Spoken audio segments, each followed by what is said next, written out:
Wonderful SR ક્રિએશનમાં આપ સર્વેનું સ્વાગત છે. આજે આપણે જોઈશું આસો માસ પૂર્ણિમા અર્થાત અશ્વિન મહિનામાં આવતી પૂર્ણિમા, જેને શરદ પૂર્ણિમા કહે છે, તે 2025માં ક્યારે છે? 6 ઓક્ટોબર કે 7 ઓક્ટોબર? પૂજા વિધિ, મહિમા, શું કરવું શું ન કરવું? મિત્રો, વિડીયો પસંદ આવે તો વિડીયોને લાઈક કરશો, વધારેમાં વધારે શેર કરશો. જો ચેનલમાં નવા હોય તો ચેનલને સબસ્ક્રાઈબ જરૂરથી કરશો. આસો માસ પૂર્ણિમા એ ખૂબ જ શ્રેષ્ઠ પૂર્ણિમા માનવામાં આવે છે. આ પૂર્ણિમાનું વિશેષ મહત્વ છે. શરદ પૂર્ણિમા સુખ અને સમૃદ્ધિ પ્રદાન કરનારી છે. તેને કોજાગીરી પૂર્ણિમા અથવા કોજાગરી પૂર્ણિમા અથવા તો અશ્વિન પૂર્ણિમા, રાસ પૂર્ણિમા અથવા શરદ પૂર્ણિમા જેવા નામોથી પણ ઓળખવામાં આવે છે.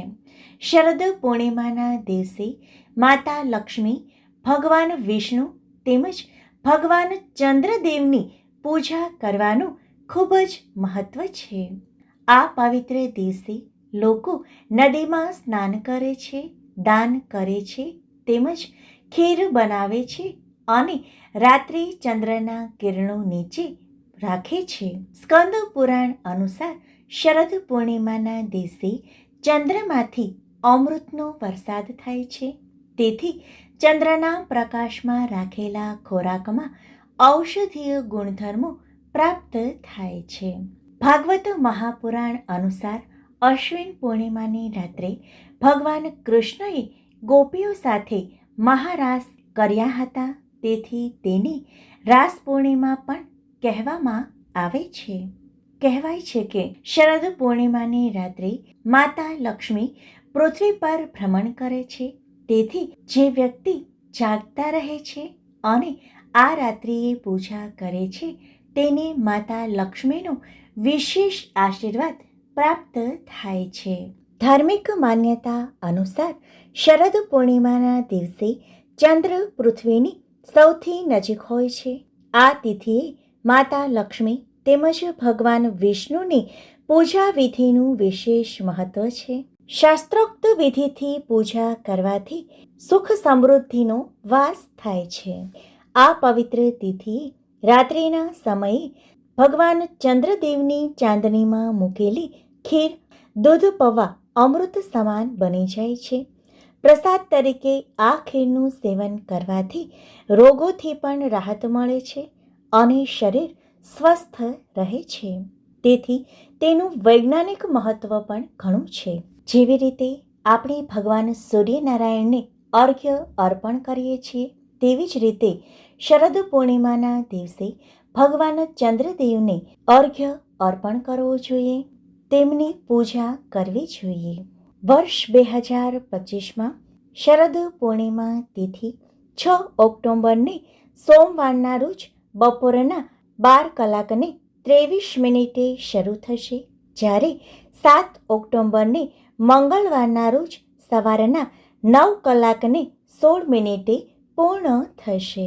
સામાન્ય રીતે આપણે ઉદયા તિથિ અનુસાર તિથિને મહત્વ આપતા હોઈએ છીએ, પરંતુ શરદ પૂર્ણિમામાં ભગવાન ચંદ્રદેવની પૂજાનું વિશેષ મહત્વ છે, જે રાત્રિએ કરવામાં આવે છે. તેથી હિન્દુ કેલેન્ડર મુજબ પૂર્ણિમા તિથિનો મુખ્ય વ્યાપ 6 ઓક્ટોબર પર હોવાથી આ વર્ષે પૂર્ણિમા 6 ઓક્ટોબરને સોમવારના રોજ ઉજવવામાં આવશે. તેમજ ભગવાન ચંદ્રદેવ, માતા લક્ષ્મી અને ભગવાન વિષ્ણુની પૂજા આરાધના કરવામાં આવશે. તેમજ શરદ પૂર્ણિમાના દિવસે સ્નાનદાનનું મહત્વ વિશેષ જોવા મળે છે.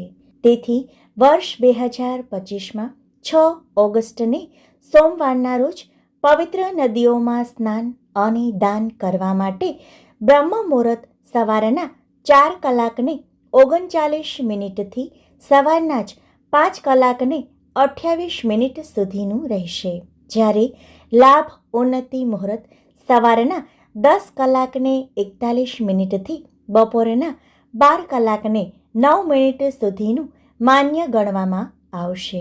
ત્યારબાદ અમૃત સર્વોત્તમ મુહૂર્ત બપોરના 12 કલાકને 9 મિનિટથી બપોરના 1 કલાકને 37 મિનિટ સુધીનું રહેશે. આ તમામ શુભ મુહૂર્ત છે અને આ શુભ મુહૂર્તમાં સ્નાનદાન કરવાથી વિશેષ પુણ્યની પ્રાપ્તિ થાય છે. આ દિવસે નિશ્ચિત કાળમાં પૂજા માટેનો શુભ સમય રાત્રિના 11 કલાકને 45 મિનિટથી 12 કલાકને 24 મિનિટ મોડી રાત્રિનો રહેશે. ભગવાન ચંદ્રદેવનો ઉદય સમય જોઈએ તો 5 કલાકને 27 મિનિટની આસપાસ તેમનો ઉદય સમય રહેશે. મિત્રો, વિડીયો પસંદ આવે તો વિડીયોને લાઈક કરશો, વધારેમાં વધારે શેર કરશો. જો ચેનલમાં નવા હોય તો ચેનલને સબસ્ક્રાઈબ જરૂરથી કરશો. આભાર.